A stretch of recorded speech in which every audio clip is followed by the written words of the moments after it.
Assalamualaikum warahmatullahi wabarakatuh. Waalaikumsalam.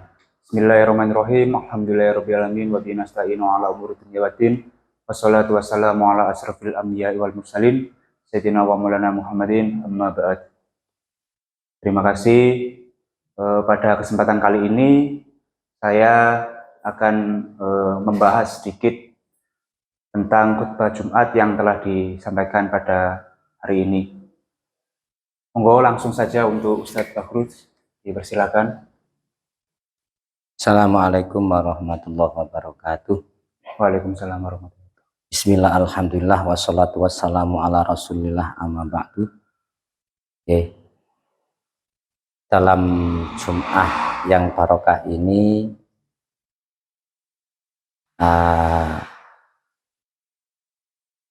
Jumat tanggal berapa ini? Tanggal 13 ya, tanggal 13 Oktober 2023. Kesimpulan dalam khutbah yang tadi saya sampaikan itu adalah menitik beratkan pada makalah dari Imam Syafi'i, di mana beliau adalah suatu imam mujtahid yang terkenal dengan kecerdasannya, terkenal dengan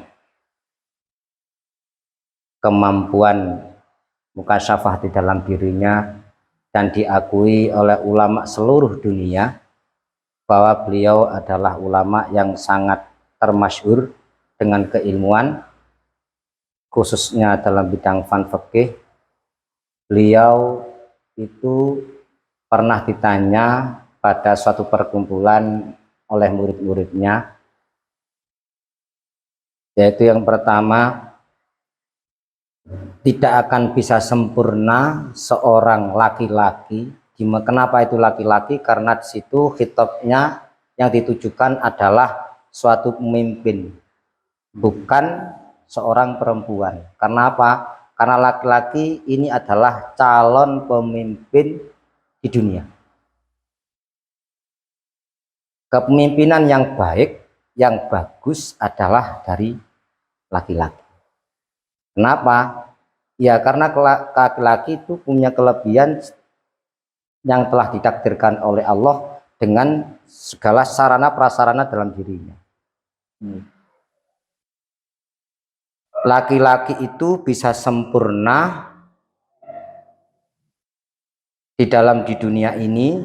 Itu yang pertama, laki-laki itu harus mempunyai sifat ad-diyanah, agama, harus beragama. Kalau laki-laki itu nanti akan menjadi satu pemimpin ataupun apapun di dalam masyarakat, berprofesi apapun dalam masyarakat, tidak mempunyai suatu agama, ya nanti akan menyesatkan. Kenapa? Dengan bekal agama itulah manusia akan mempunyai satu patokan dasar, pondasi dasar, real yang akan membawa suatu pemikiran. Kenapa? Karena agama itu tidak semerta-merta bisa dilogikakan. Logika itu akan bisa terbuka dengan sempurna, dengan real yang jelas, apabila punya dasar, mempunyai literasi dulu. Tidak bisa logika itu orang pintar dengan logika, dengan kemampuan berpikir yang cerdas, kalau dia tidak mempunyai literasi. Literasi itu yang ada adalah dengan adanya agama. Tidak bisa, lain itu tidak bisa. Lain pasti logikawan, dan logikawan belum tentu bisa teruji. Tapi kalau agama teruji, dari waktu ke waktu pasti teruji. Yang kedua itu adalah sifat amanah. Agama akan bisa sempurna kalau orang yang mempunyai agama itu mempunyai sifat amanah dalam dirinya. Apakah bisa seorang yang beragama tapi tidak amanah? Bisa.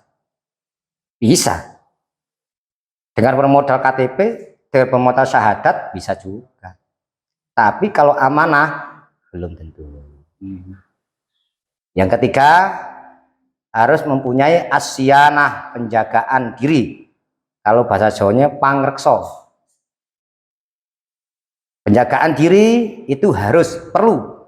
Kenapa? Iya, implementasi dari amanah. Orang punya sifat amanah, tapi penjagaan dirinya itu kurang. Penjagaan ini dalam arti banyak.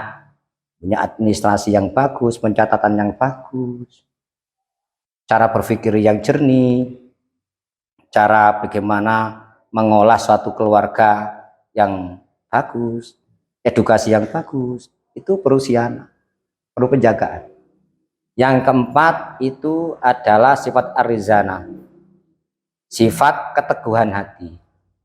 Seorang pemimpin, seorang berprofesi yang baik di dalam masyarakat, entah apapun itu bentuknya, kalau tidak punya keteguhan hati, keyakinan diri yang kuat, dia akan gampang sekali terombang-ambing.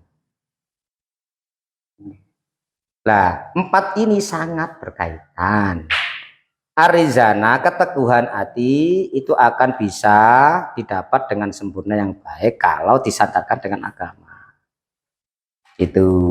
Apakah bisa orang teguh hatinya tapi tidak didasarkan dengan keakan? Bisa. Seorang maling pun bisa teguh dia. Seorang koruptor bisa teguh. Apakah itu keteguhan yang baik? Tidak. Yang hakiki apakah seperti itu? Tidak. Kenapa? Keteguhan yang paling dasar itu adalah dengan bilhaq.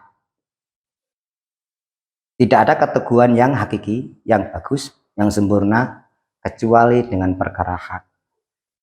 Tidak bisa dikatakan orang yang keluar dari perkara hak dianggap teguh.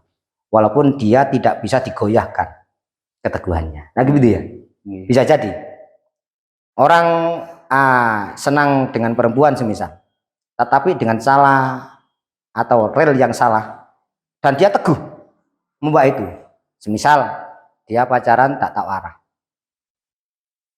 maka dia teguh dengan keyakinan itu bahwa menganggap bahwa itu tidak benar, dan ini adalah suatu keteguhan yang salah, bukan dianggap suatu keteguhan. Kecuali dengan perkara hak. Contoh, kita sholat, kita belajar, kita berumah tangga, itu harus didasarkan dengan agama. Nah, akan memunculkan suatu keteguhan yang benar. Itu adalah kesimpulan akhirnya, Mas. Terima kasih untuk reviewnya atau keempat poin yang sudah disebutkan tadi. Mungkin bisa saya persingkat, guys.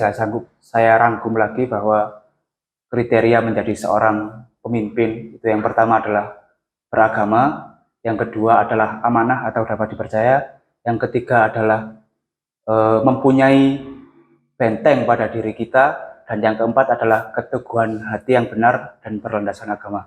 Itu saja, matur nuwun. Assalamualaikum warahmatullahi wabarakatuh. Waalaikumsalam warahmatullahi wabarakatuh.